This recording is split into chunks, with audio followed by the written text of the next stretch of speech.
AI is a very, very powerful new technology. And I believe that a lot of people are underestimating how powerful it really is. I don't want to get Yep. negative because I'm not a negative person, but I do believe that we've created um, essentially another species, of intelligence.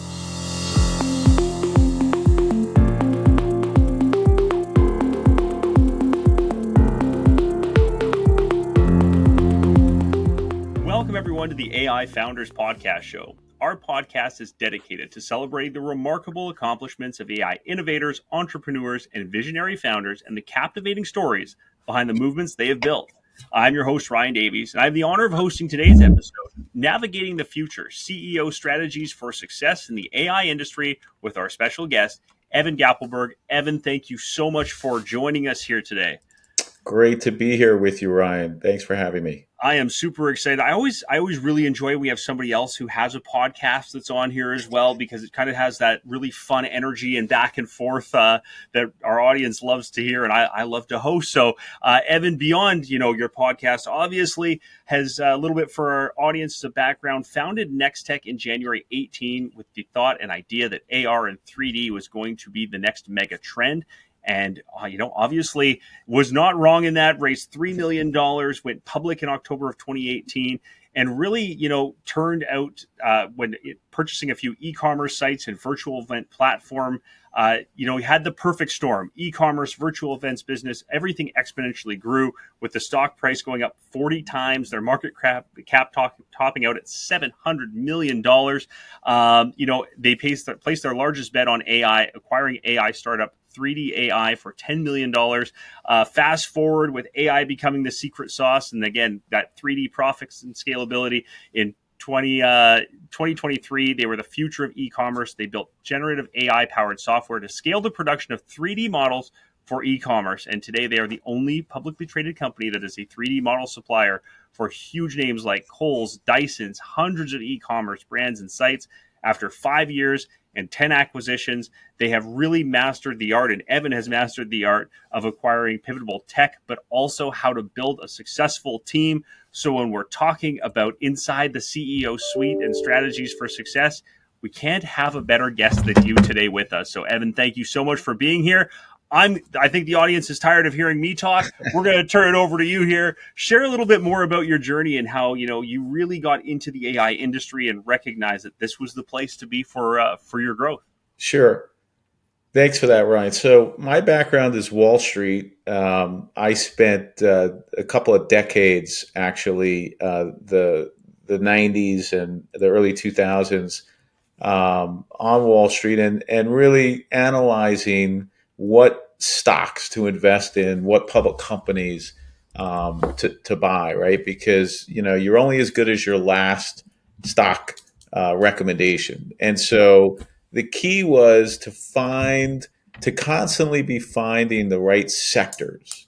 And so I became really, really good at identifying the next big thing, right? Because that's what you got to invest in. And so, because everything's cyclical, everything in business, as in life, is cyclical, right? We're just coming out of I don't know how many interest rate hikes we've had in the last year and a half, but it's been like 7 or 8, something like that, right? Countless, it feels like, yeah. Yeah, interest rates went from like 0 to like 7%, and so it was really, really aggressive rate hikes. But the point is that it's a rate hike cycle. And what is a cycle? Well, it goes round and round, just like a bicycle wheel. And so that's the way business works. When things are going great, just be careful, because typically, it doesn't last. And when things are like really difficult and you're struggling, hey, the turn is just around the corner. You just have to survive those downs. And so let's go to 2018. In 2018, I had just come out of a massive, massive cannabis trade. I actually invested in cannabis starting in 2015 because I saw On the mega trend, I saw that everybody was trying to legalize it in the U.S. I was talking to some CEOs and investors about investing in cannabis in 2015, and they were like, "Evan, you're crazy. I don't want to go to jail." That was the typical response, right? And I Yep. was like, they're not wrong, but there's got to be a pathway here. And so I discovered Canada. Yep. Canada, literally across the border. I was in New York at the time. It was an hour flight to Toronto. So all of a sudden, I started going up to Canada, and I met a group of investors, and sure enough, I was able to take a company public and had 40x exit in 18 months.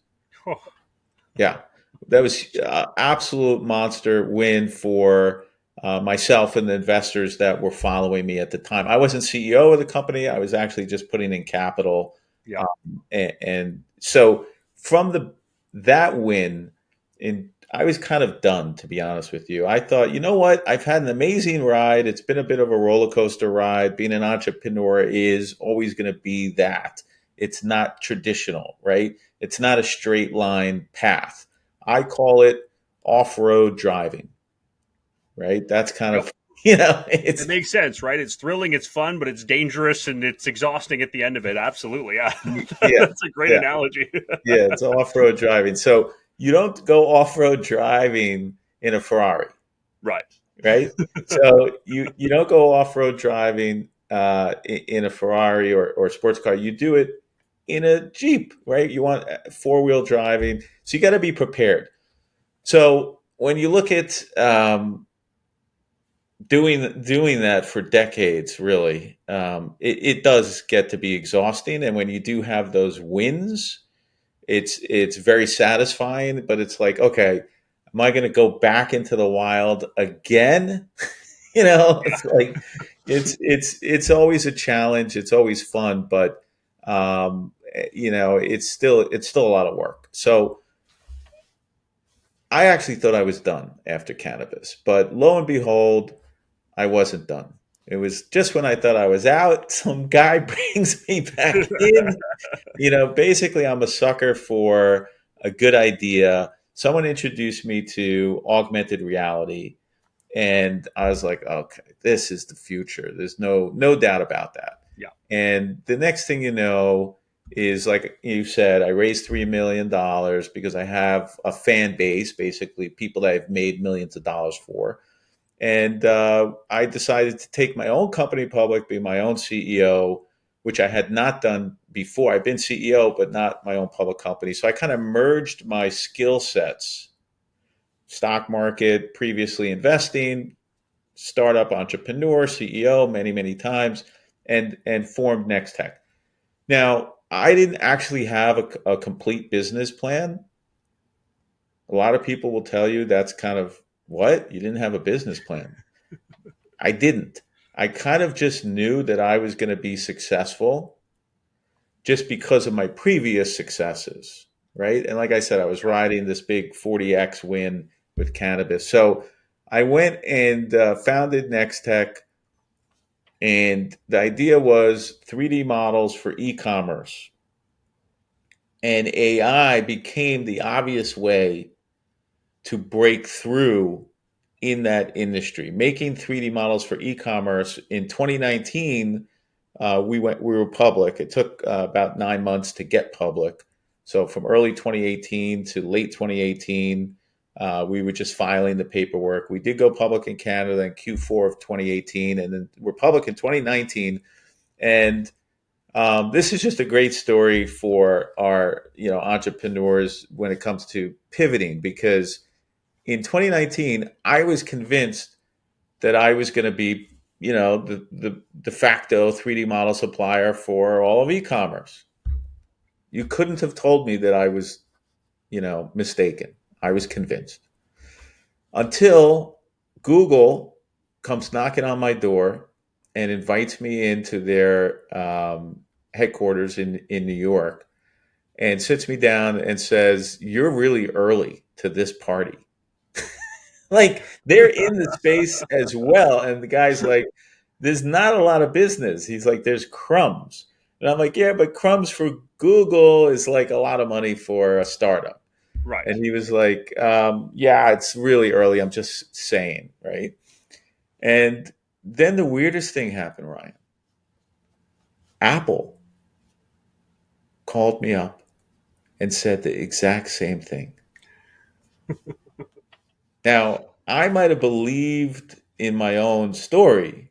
Mm-hmm. Like I said, you couldn't have convinced me otherwise. But when Apple and Google both say something to you directly, I mean, you have to listen. Yes. Yep. So I sat on my desk in my chair and wrapped my hands around my head and did some soul searching. This is 2019. I had just gone public, raised the money, and all of a sudden I realized it's early. There's no business. Yep. I have this vision, but there's no demand in the market. I'm early. And when you're early, you quickly can become roadkill. You Yeah. know, Yeah. right?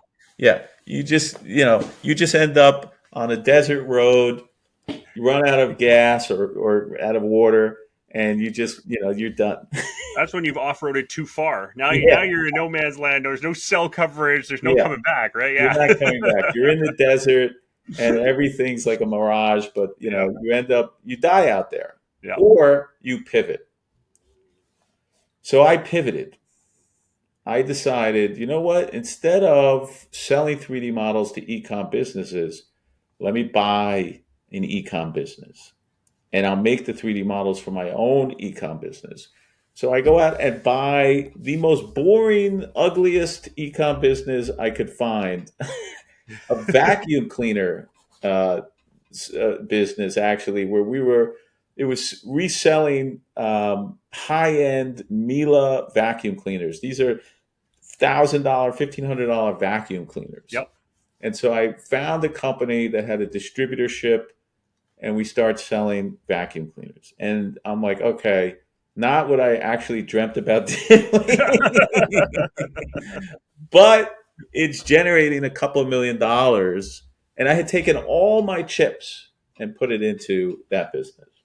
And I was like, all right, you know what? I'm in this business. Now I better go deeper. So I bought a pet supplement business right on the heels of that. So now I have two ecom businesses. I'm making 3D models for the vacuums, basically using myself as the test bed, and kind of thinking I'm going to bide my time and wait for the 3D modeling business to show up, Yep. right? So for 2019, we're deep into e-commerce and still making 3D models, still have the dream. And then I get introduced to a company that has a fledgling uh, virtual event business. And I was like, I'm not interested in that. But these guys were running out of gas. They were about to become roadkill. Yep. Anyway, and the valuation was very, very reasonable. It was like one-time sales is what they were, trying to sell for. Yep. And so I got introduced to them late 2019. By March, I see the storm clouds of COVID, and I'm like, wait a minute, virtual events like Zoom is taking off, right? Yep. Zoom is zooming ahead, and I'm like, okay, I got to buy these guys. So I buy them for $1 million, and within in 2020, like you said earlier on, my company's valuation, because the economy shut down, and by the way, timing is everything. Yep. What did we say about cycles? Well, this was not just an upcycle, this was a turbo upcycle. This was rocket ship up. Yep. Those don't happen every cycle, but they do happen occasionally, right? The internet was like, the internet craze in the 1990s, turbo. The AI craze right now that's going on. These are massive upcycles, Yes. right? You have your typical cycle and then you have these turbo cycles. So I'm in the middle of a turbo cyclone cycle going up where e-commerce, our e-com business, it was like the slot machines, ding, ding, ding, ding, ding, ding, Yeah. ding. The orders were coming in for vacuum cleaners, but we were also selling other stuff like, toasters, all these home appliances. And where was everybody? Everybody was at home. What Yep. are we selling? Home appliances. Yeah. Our business exploded.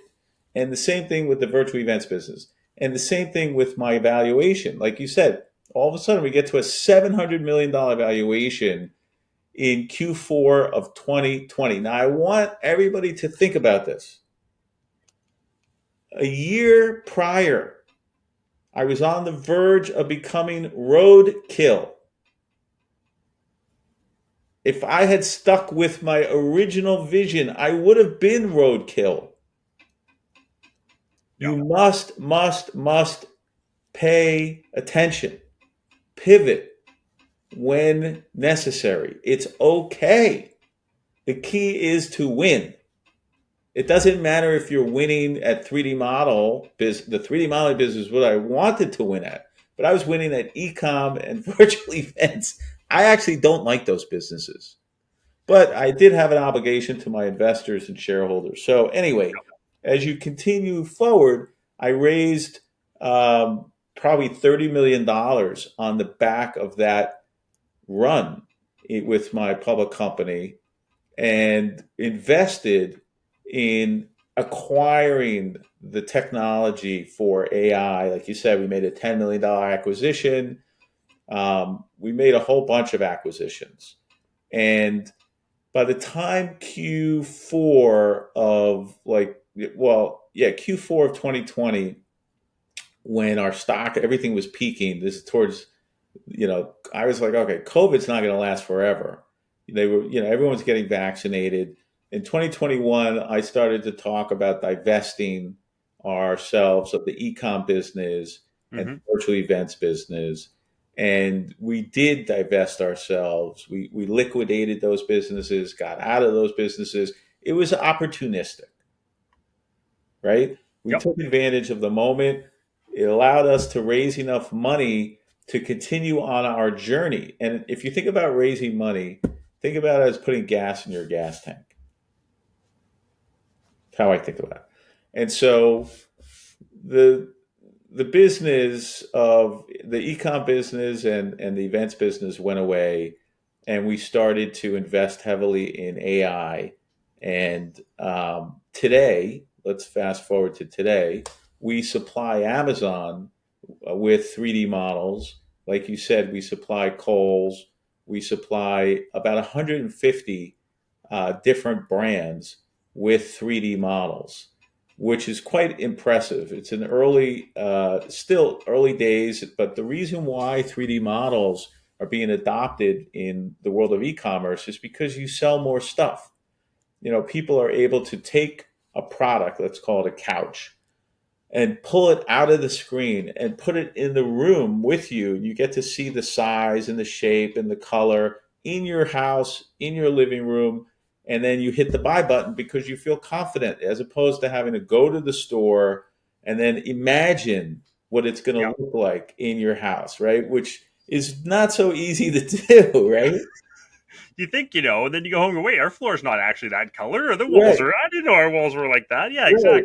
Right. Or it can't fit through my front door. That's the Damn. other one. Yeah. Heaven you forbid know, that one. Yeah. So there's a lot of value in the technology, and there's a reason why Amazon's heavily invested in it. They are the King Kong of e-commerce. Yep. 70, 80% of the market is Amazon. And so they actually are going all in on 3D models. They've told their merchants no more 360 videos, only 3D models. So 360 videos are going bye-bye. They're being replaced by 3D models. We have AI, which allows us to make a part of the 3D model, and that puts us on, let's say, the 50-yard line. So we can't make 100% of the 3D model using technology alone. but we can make some percentage of it. And what that does is that saves us the time. And, the human ultimately is the highest cost. We were making our 3D models with talented Canadians and Americans and Europeans, but we've pivoted because it's just too expensive to India. And the number of times that I've pivoted, I mean, I've lost count. I mean, you have to be very, very flexible Yeah. in building your business. Um, you know, Sometimes you're right, sometimes you're wrong. I mean, you got to own up to those things, and that's okay. I mean, my philosophy is that um, pivoting is almost like a part of the program. Like you have to expect that you're going to pivot at some point. If you look at a lot of the successful companies today, the big companies that are out there, in the early days, they pivoted. The ones that don't pivot, I mean, look at Kodak. It's like Right. a reverse pivot. They were, set in their ways. Digital photography shows up, and what happens? Roadkill. They didn't pivot.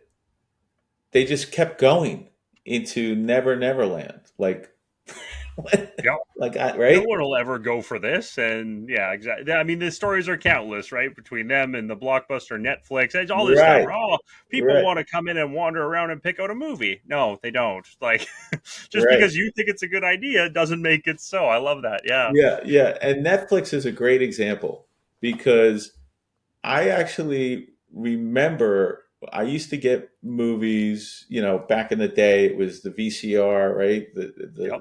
Right?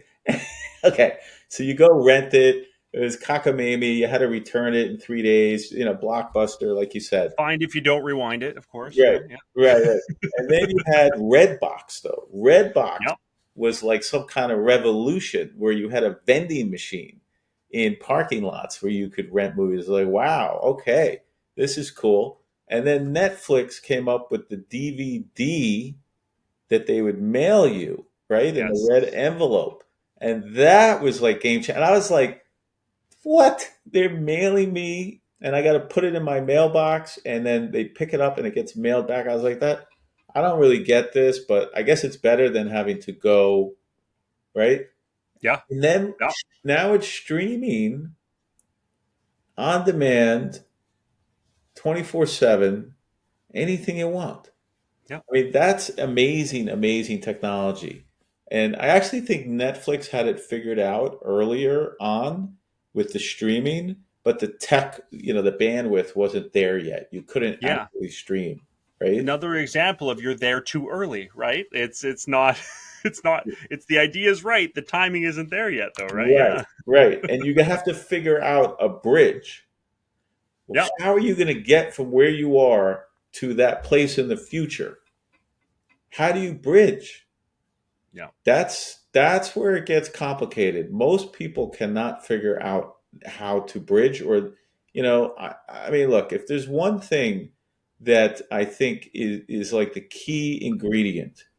I mean, there's not one thing because there's a lot, but you have to be a bit fearless, right? You can't be afraid to pivot. A lot of people get caught in this, well, like what's my investors going to think, or what's my mother going to think, or what's my wife going to think, or what's my brother going to think, or my mom. I got to tell my mom now that I've pivoted. Like, you Yeah. it's like, it's, but you just have to do what you have to do. You can't think about what are people going to say. You have to know what's right intuitively, and you have to make these hard decisions.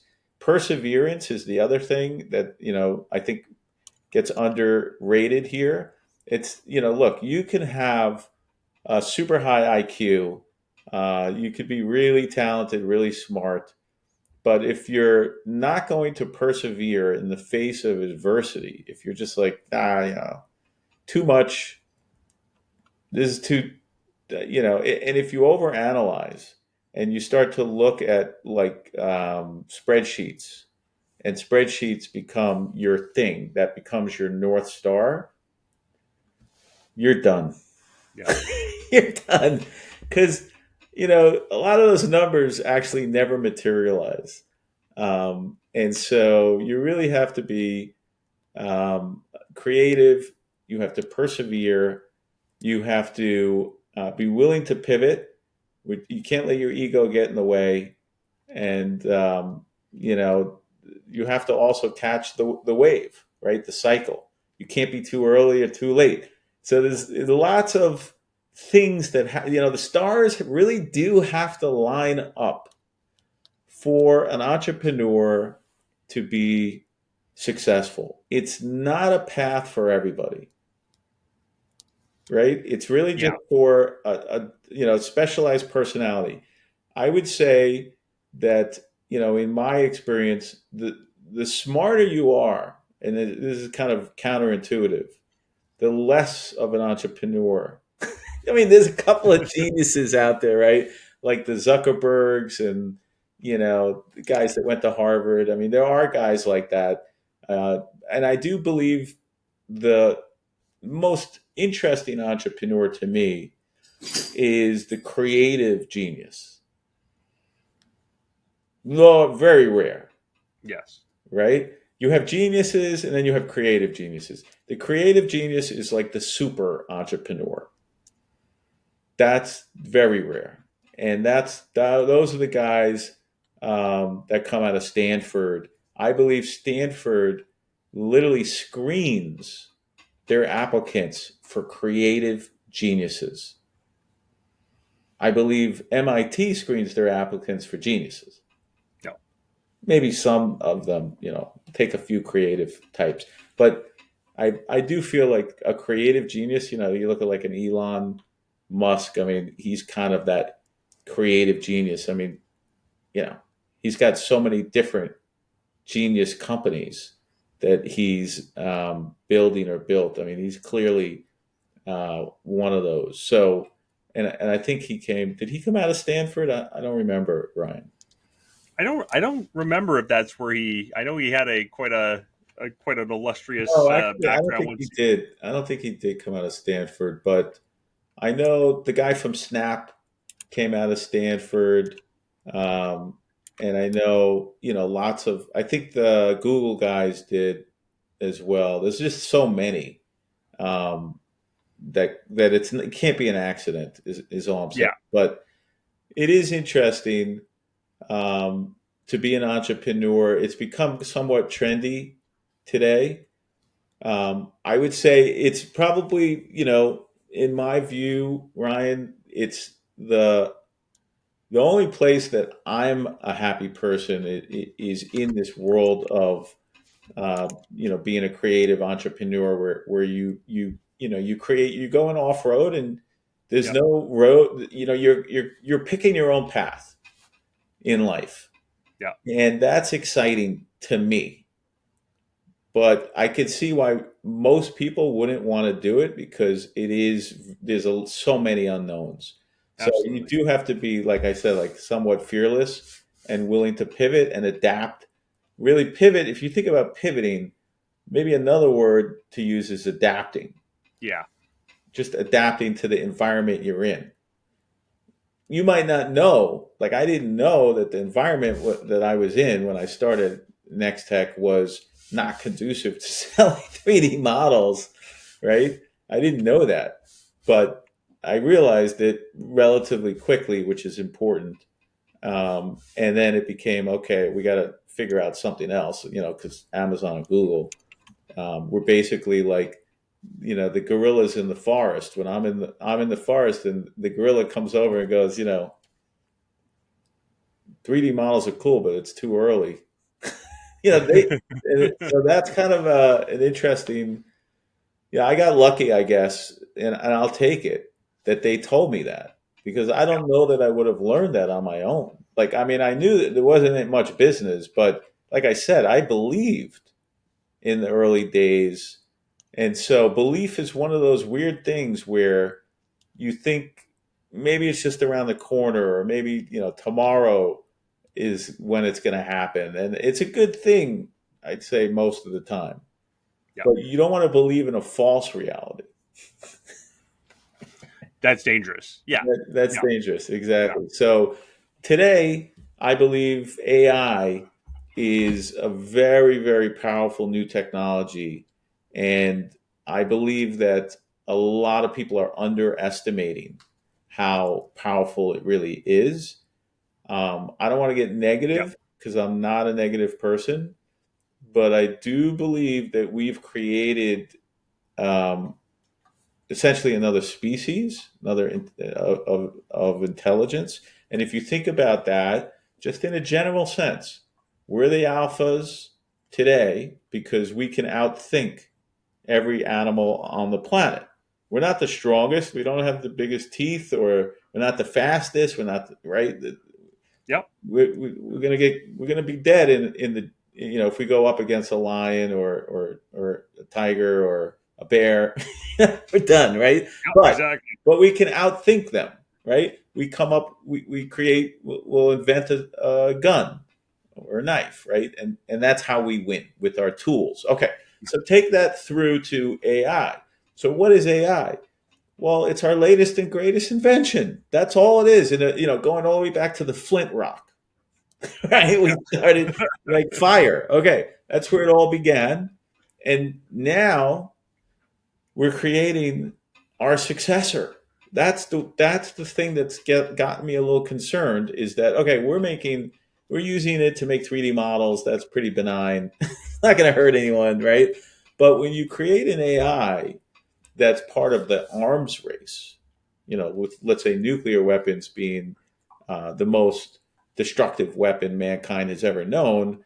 But now maybe AI can create, super viruses that can be just, chemical weapons, can be biological weapons, can be just as dangerous.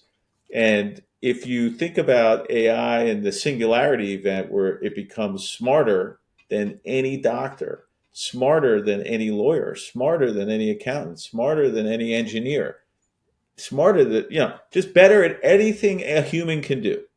Yep. Okay, so now what?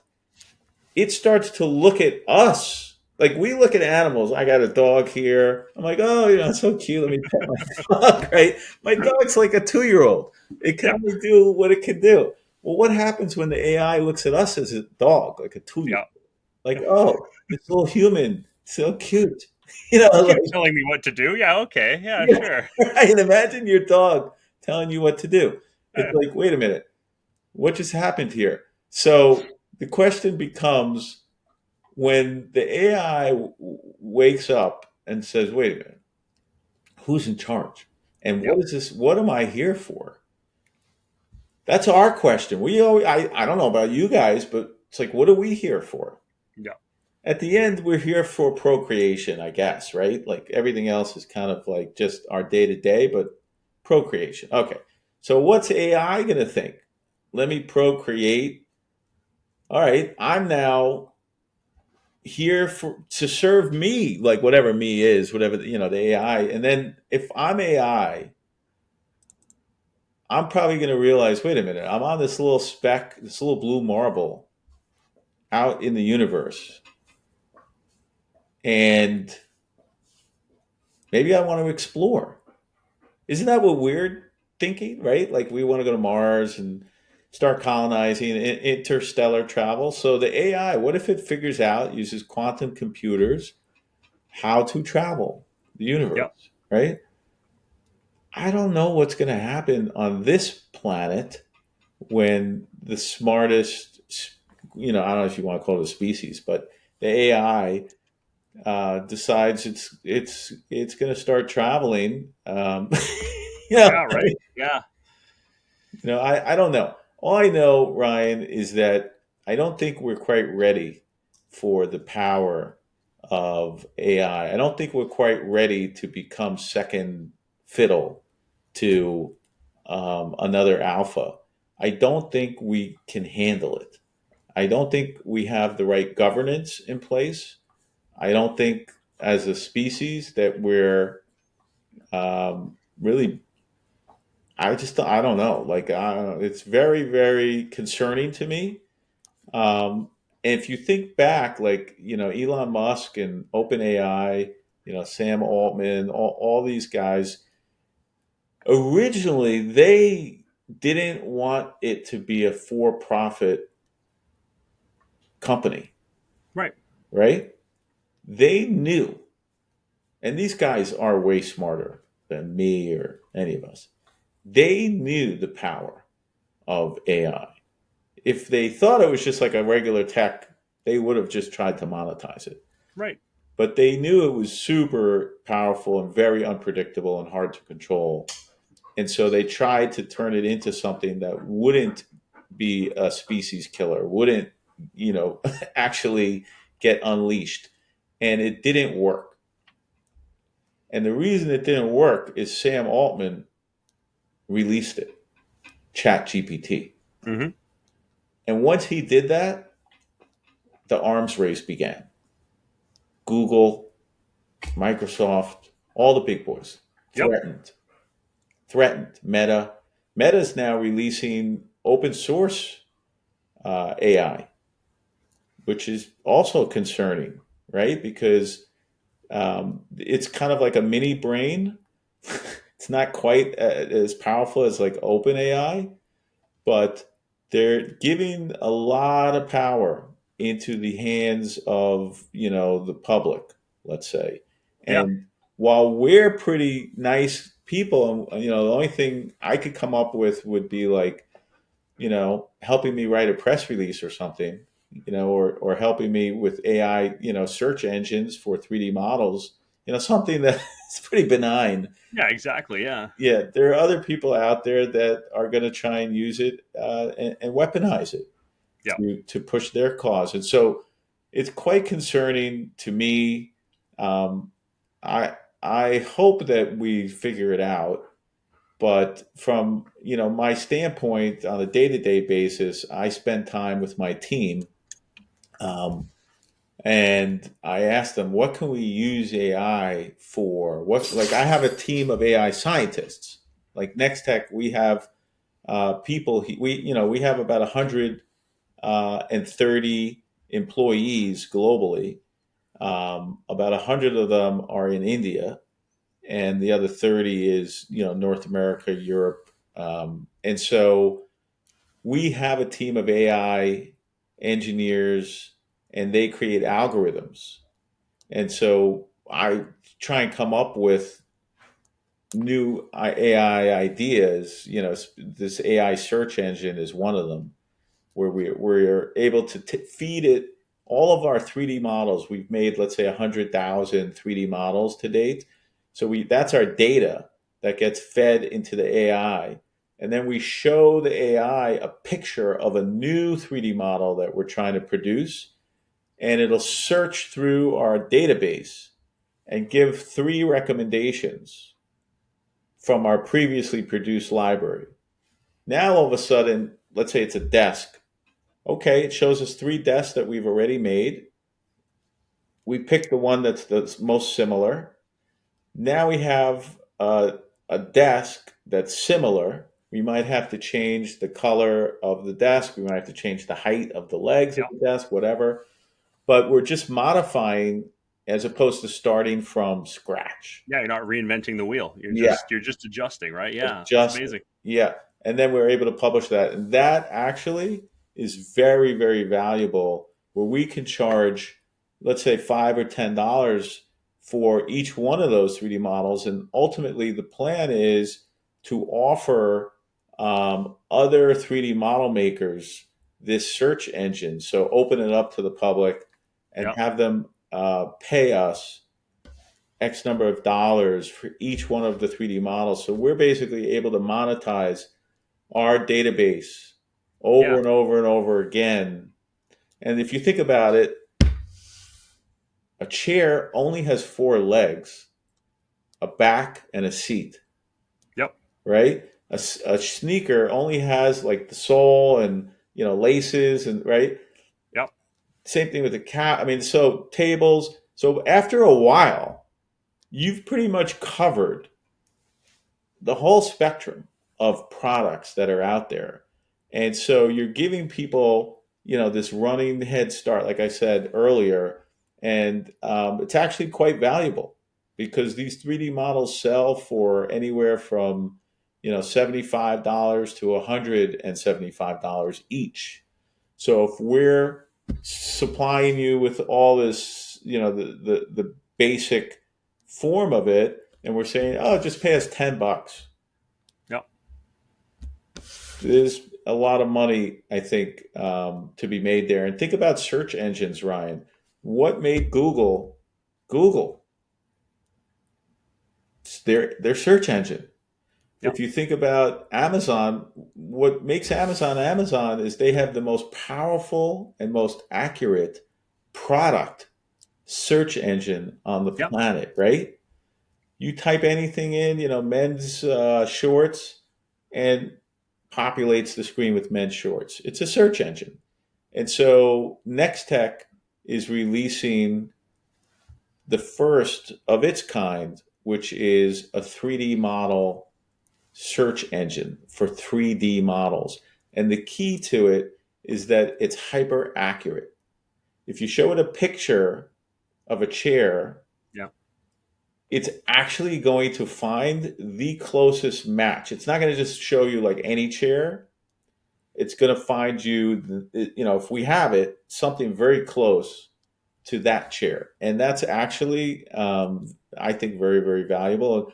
And so I'm super excited about that Yeah, that's piece of, amazing. I love that. yeah, yeah, I mean, like you said, it's exactly what Google, how they got famous, right? Was the idea of, hey, I want something. Now we know to go there because they pre vetted all of the possible search answers that we could have to say, here's the best answers for you. Here's the ones you should trust. Here's the ones that perform the best. And you don't have to go and search needle through a haystack, right? Or in a haystack. Like same thing with Amazon. Hey, this is what I want. Great. Here's probably what you're looking for based on yeah, your previous search results and who you are and what everybody else searched and yeah, what's most popular. And you yeah, go, yeah, this is exactly it, right? I don't have to worry about even going to, as funny as it is, even going to Google to search for something to go, okay, now I got to shop. So now how right, many places am I going to go through? Amazon's like, look, here it is. This is the one, right? So yeah. And that's incredible to build that again in this space in kind of that 3D modeling area to just same story, right? Great. I'm only going to go here because I know I'm getting the answer I'm looking for. exactly. And the same Very thing cool. goes if you look at social media, Ryan, what makes it Yep. so powerful? Well, they know what reels you like to watch on TikTok and Instagram and Facebook, all those ads. And I mean, every reel you're seeing is like, oh, it knows you. Yeah. Absolutely. Yeah. It's incredible. Yeah. And That's amazing. Yeah. by the way, Yeah. that's all AI, by the way. That's Of all AI. course. Yeah. Yeah. No, it's amazing. I think yeah, I just this conversation, I absolutely love it. And Evan, I want to have you back again because I think we could drive down 20 different areas around, one of the things I'd love to cover with you on another episode is around that customer centric approach and how AI really can drive that. Because I think that's exactly what you're talking about here with the success of the AI industry and where it's going and what it can do. But again, some of those cautionary tales of hyper personalization and data collection, what it could mean, and some of the pitfalls behind that. Right? Again, who's collecting your information, and or what is collecting your information, and what are they going to do with it? Right? So it's this is incredible. I think we could go so much further. I'm really hoping you're good coming back and doing this again with us because I think this Sure. could be an incredible series we put together. Sure. Yeah. No, this was really enjoyable, Ryan. I appreciate getting the opportunity to speak to the audience. And yeah, I mean, just ended here is that when I started Next Tech, it was Next Tech AR Solutions, augmented reality solutions. Yeah. That was the idea back in 2018. We've changed the name to Next Tech 3D AI, which I think sums it all up. Pretty Next Tech perfectly. 3D models dot AI. Amazing. For our audience, go check that out. Also, I know you've got Public Company CEO Experience podcast as well. Yeah. So, some episodes there, more to learn, more background on a lot of the things you've talked about today. And like I said, I'm hoping we're going to be able to do this again, Evan, and continue to connect. You are an incredible guest. Wow. Really helped, again, carried this episode far beyond my expectations. And I want to thank you so much for being here today. And let's do this again real soon. Thanks, Ryan. Wonderful. So with that, we're going to close it off here. Thank you for joining us on this enlightening journey through AI innovation. I've been inspired, and I hope you've been inspired by the incredible stories shared today by our pioneers, like our guest Evan Gappelberg, sharing about the limitless possibilities and cautionary tales of AI. Remember, stay curious, stay innovative, keep exploring the boundless horizons of technology. And before we sign off, a small request for our dedicated listeners. If you've enjoyed the podcast, please take a moment, share it, review, subscribe on your favorite platform. It's your feedback and your support that helps us bring you more amazing content and incredible guests like Evan Gappelberg today. Until next time, everybody, thank you. And Evan, thank you as well. This is Ryan Davies signing off.